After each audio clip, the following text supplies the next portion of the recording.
Hey horror fans, thanks for joining me for this review of Sweetheart. So I believe I caught this one on Netflix, and I heard a lot of good things about it, so when I saw it up there I had to check it out. And I don't believe I was lied to, it was pretty good. So again, as always, cast and crew information below, and let's see what IMDb has to say about what this movie's about. Jenn has washed ashore on a small tropical island, and it doesn't take long for her to realize she's completely alone.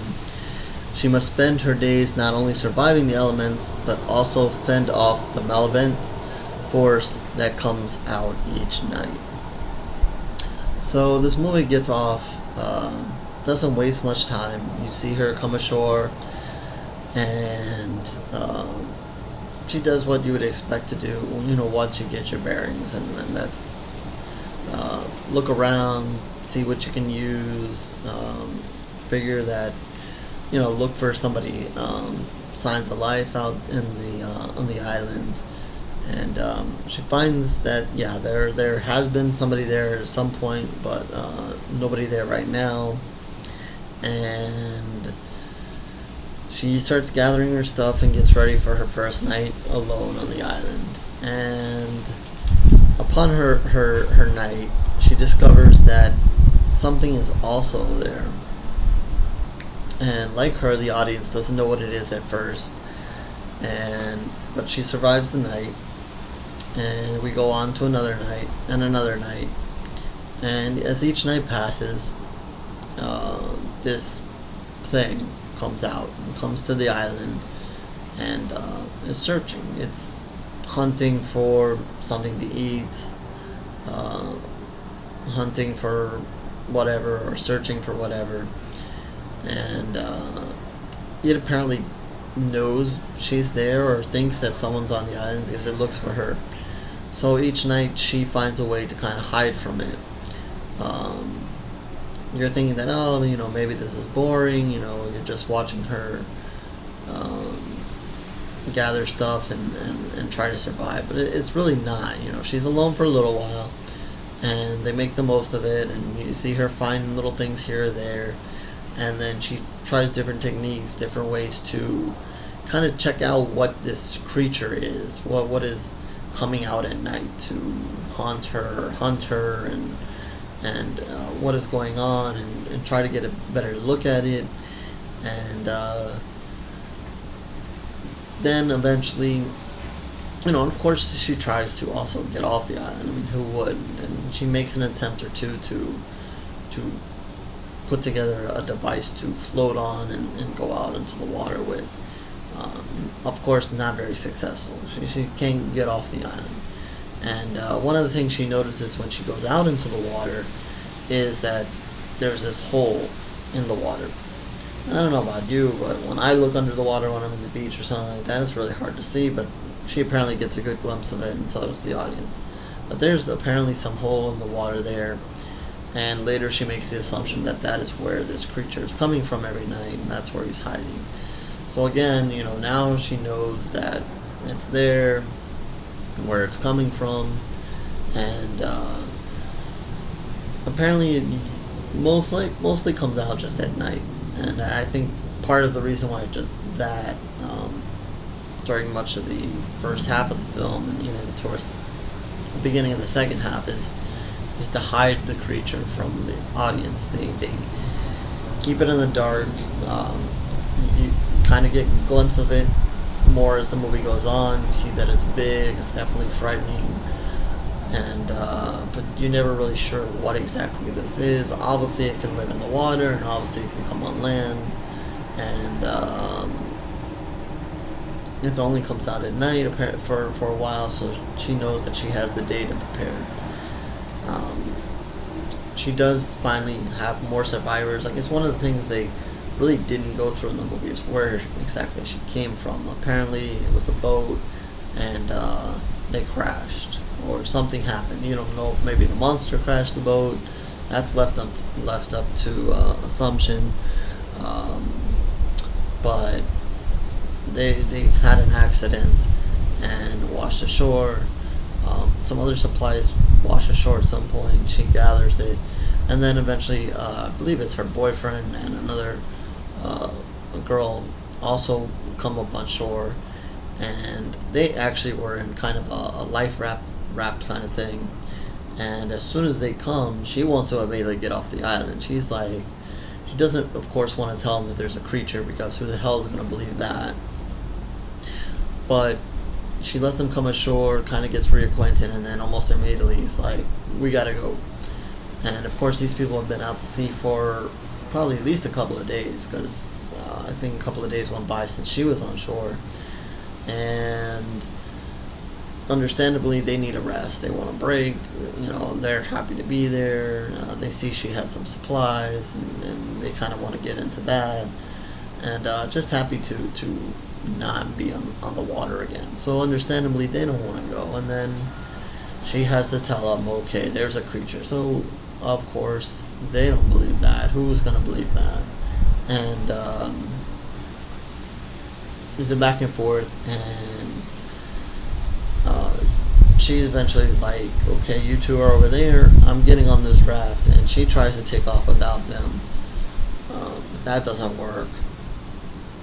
And again, they're all on the island, and nighttime comes, and of course, those who do not believe get what they deserve, and the creature comes and, let's say, just makes do with one of those people. Again, this shows that the creature is up to no good. It wants to kill them, it wants to eat them, or whatever it's doing with them. And it's just not good for them. So, of course, what are they going to do? Now there's 2 survivors left. And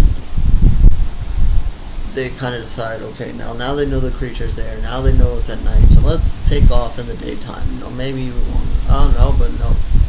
Creature's going to come out in the daytime too, especially if you're in the water and trying to escape. Maybe just instinct, or maybe because he knows, hey, you're food and I'm eventually going to get you. So their plan to escape doesn't work. And again, stuck on the island.